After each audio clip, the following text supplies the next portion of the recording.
আমার বাগানের সর্বশেষ লাউ সুন্দরীদের কি অবস্থা আজকের ভিডিওর বিষয়বস্তু তাই থাকছে। হ্যালো এভরিওয়ান, আসসালামু আলাইকুম। কেমন আছেন আপনারা সবাই? আলহামদুলিল্লাহ, আমি তো অনেক ভালো আছি। আশা রাখছি আপনারা সবাই ভালো আছেন।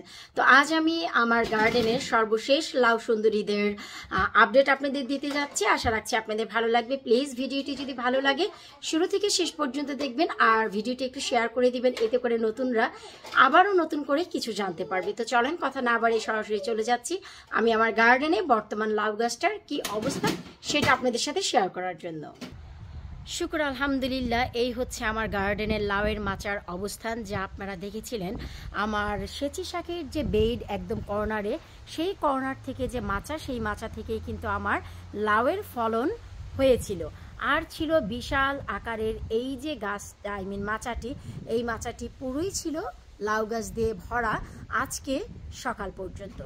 আমি যে কাজটি করলাম আপনাদের সাথে একটু শেয়ার করতে যাচ্ছি। আমাদের এখানকার ইউকের ওয়েদার অনেকই খারাপ। তো যাদের গাছে লাউ আছে একবারে গাছ পাকনা করে নামাতে চাচ্ছেন, গাছগুলোকে একদম শুকিয়ে ফেলতে চাচ্ছেন, সেটাও আপনারা পারেন। আমি এর আগেও বলেছি আপনাদের আমার একটু কুরকুর বেশি, যে কারণে আমি যত কুইক করে গার্ডেন স্টার্ট করি সামারে, আবার তত কুইক করে উইন্টারে আমি সর্ট আউট করে ফেলি। তো আজকে আমি হচ্ছে লাউয়ের মাচাটি সম্পূর্ণই সর্ট আউট করে ফেলেছি। এই যে দেখেন, সর্ট আউট করে আমার যে অবশিষ্ট লাউ গাছগুলো ছিল, এই যে এই বেডে প্লাস এই যে এই মাচার বেডে আপনারা কিন্তু দেখতেই পাচ্ছেন। আর মাচাটি কিন্তু সম্পূর্ণ আমি ক্লিয়ার আউট করে ফেলেছি। এই যে দেখেন, একদমই ক্লিয়ার। সময় যদি হয়, ওয়েদার ভালো থাকলে আমি আবারও নতুন করে পেইন্ট করে রাখবো, যেন অতিরিক্ত ঠান্ডা বৃষ্টিতে আমার এই মাচা দুটি সুরক্ষিত থাকে। আর ওই যে নিচের দিকে দেখতে পাচ্ছেন যে আমি লাউয়ের গাছগুলো টেনে টেনে ফেলেছি, এগুলো আমি কোদাল দিয়ে কোপাবো, কুপিয়ে এই মাটির সাথে আবার মিক্স করে রাখবো। এই যে দেখেন, আমার কিন্তু লাউয়ের মাচা একদমই ফাঁকা করে ফেলেছি। আমার আর কোনো অবশিষ্ট লাউ গাছের কোনো ঝামেলা নেই। পেয়ার গাছের পেছনে যে আমার করলার গাছ ছিল, সেটাও আমি সর্ট আউট করে ফেলেছি। সর্ট আউট করে অলরেডি সেগুলোকে কম্পোস্ট করে আমি মাটির সাথে মিশিয়ে ফেলেছি। এখন বলবেন এই 2 দিনে কিভাবে কম্পোস্ট হয়? আসলে কম্পোস্ট বলতে আমি সেই কম্পোস্ট বোঝাইনি, বোঝানো হয়েছে যে সেই গাছগুলোকে ছোট ছোট টুকরো করে কোদাল দিয়ে কুপিয়ে আমি এই যে দেখতে পাচ্ছেন মাটি, এই মাটিগুলোর সাথে মিক্স করে দিয়েছি প্রতিটা পটে পটে। এবং এই যে বেগুনের বেড, এই বেডের ভিতরে মিক্স করেছি। গতকালকেও রান্নাবান্নার সবজিগুলো এই যে দেখেন এখানে ফেলে দিয়ে গিয়েছি, এগুলো মিক্স করা হয়নি, জাস্ট ফেলে দিয়ে যাই। 1 থেকে 2 দিন পরেই আবার আমি এগুলো কি করি, মিক্স করে ফেলি, যেন খুব কুইক করে মাটির সাথে অ্যাবজর্ব হয়ে যায়। তো চিন্তা করলাম যে সারাটি সামার ভরে আপনারা যেই মাচায় সফল ভিডিও দেখেছেন, সফল গার্ডেনিং দেখেছেন, সফলতা দেখেছেন, অনেক লাউ দেখেছেন, বর্তমানে লাউ গাছটির কী অবস্থা আমি আপনাদের সাথে শেয়ার করতে পেরে ভালো লাগলো যে আমার গার্ডেনে এখন আর কোনো লাউ গাছ নেই। শুকর আলহামদুলিল্লাহ, এই 2024-এ আমাকে আল্লাহ পাক আমার রিজিকে অনেক রেখেছেন। অনেক ধরনের হরেক রকম লাউ লাগিয়েছিলাম, সব মিলিয়ে 28টি লাউ আমি খেয়েছি, বন্ধুবান্ধবকে দিয়েছি, ডিপ ফ্রিজ করেছি। অ্যাভারেজে আমার 28 লাউ হয়েছিল। আর আমার নিজের হাতে নষ্ট হয়েছে, পচেছে, মরে গেছে ঝড় বৃষ্টিতে, সব কিছু মিলিয়ে আমি 42টি লাউ ফেলে দিয়েছি। ওইগুলো যদি বেঁচে যেত তাহলে তো সোনায় সোহাগা। সব লাউ পরাগায়ন হয় না, সব লাউয়ের জন্য বড় হয় না। অনেক কিছু যা একটি ডালে ধরে, যা মার পেটে সব সন্তান যেমন টিকে থাকে না, একটি গাছেও সব ফল কখনোই টিকে থাকে না। তো এই হচ্ছে বর্তমান অবস্থা। ওই লাউ গাছের অবশিষ্ট অংশগুলোকে আমি ছোট ছোট টুকরো করে এই মাটির সাথেই মিশিয়ে দেব।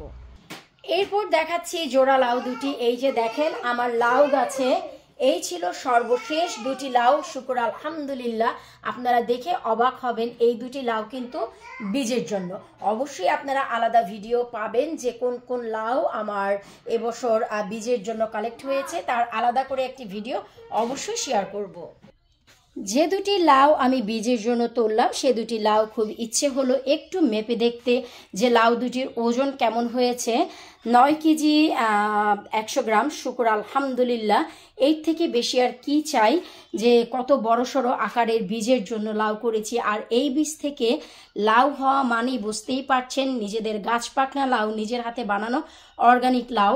এই লাউয়ের বীজ থেকে যদি লাউ বানানো হয়, গাছ বানানো হয়, দ্রুত আকারে গাছ হবে এবং দ্রুত ফলন হবে, ট্রাস্ট মি। লাউ দুটি অলরেডি বতি হয়ে গেছে, বাতি হয়ে গেছে বীজের জন্য, তাই আমি এই শুধু দুটি লাউয়ের জন্য মাচাটিকে আটকে রাখলাম না। আমি গার্ডেনে মাচাটিও একদম ঠান্ডা পড়ার আগেই ক্লিয়ার করে ফেললাম, আর কনজারভেটিভে রেখে অন্যান্য লাউয়ের সাথে এই দুটি লাউকেও আমি সম্পূর্ণ পাকিয়ে নিব। এই যে দেখেন, এগুলো কিন্তু বীজের জন্য অলমোস্ট 100% রেডি, কিন্তু আমরা তো আর এত আর্লি বীজ কালেক্ট করব না, আরও 1-2 মাস ঘরে থাকুক, তারপর দেখা যাবে। এরপর মাচাটি টাইডি করতে গিয়ে সর্বশেষ যে লাউ, বিন্দু লাউ ছিল, সেটা এই যে তুলে কেটে ধুয়ে পরিষ্কার করে আমি ডিপ করে ফেলছি। লিখে রাখলাম যে লাস্ট বিন্দু লাউ 2024-এর। আলহামদুলিল্লাহ, এটাই হচ্ছে আমার গার্ডেনের লাস্ট লাউ। আর সব লাউয়ের ডগা পাতা ফেলে দিয়ে যা অবশিষ্ট ছিল, দুটি ব্যাগ আমি জিপলক করে ফেললাম। এগুলোকে ভালো করে কেটে ধুয়ে পরিষ্কার করে স্টিম করে একদম 99% সেদ্ধ করে আমি রেখে দিলাম। কালারটি দেখতেই পাচ্ছেন 100% অক্ষুণ্ণ আছে।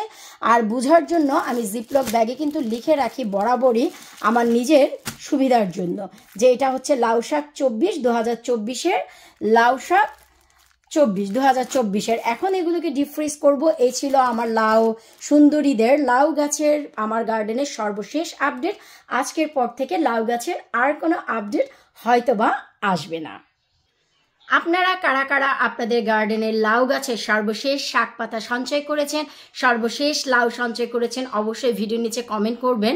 আর অবশ্যই আমি আমার গার্ডেনের একটি সর্বশেষ আপডেট আপনাদের সাথে শেয়ার করব, যে কি পর্যায়ে এসে আমি কতটুকু কাজ আগিয়ে রেখে গার্ডেনটি স্টপ করি পরবর্তী বছরের জন্য। তার মানে হচ্ছে 2025-এর জন্য কতটুকু পর্যন্ত কাজ করে আমি আমার গার্ডেন রেখে দেই। অবশ্যই A to Z আপনাদের সাথে একটি ভিডিও শেয়ার করব। তো আজকে লাউ গাছের এই ছিল সর্বশেষ আপডেট। আশা রাখবো আপনাদের ভালো লেগেছে। বিদায় নিচ্ছে আজকের মতো, পরবর্তী ভিডিও দেখার আমন্ত্রণ জানিয়ে আল্লাহ হাফিজ।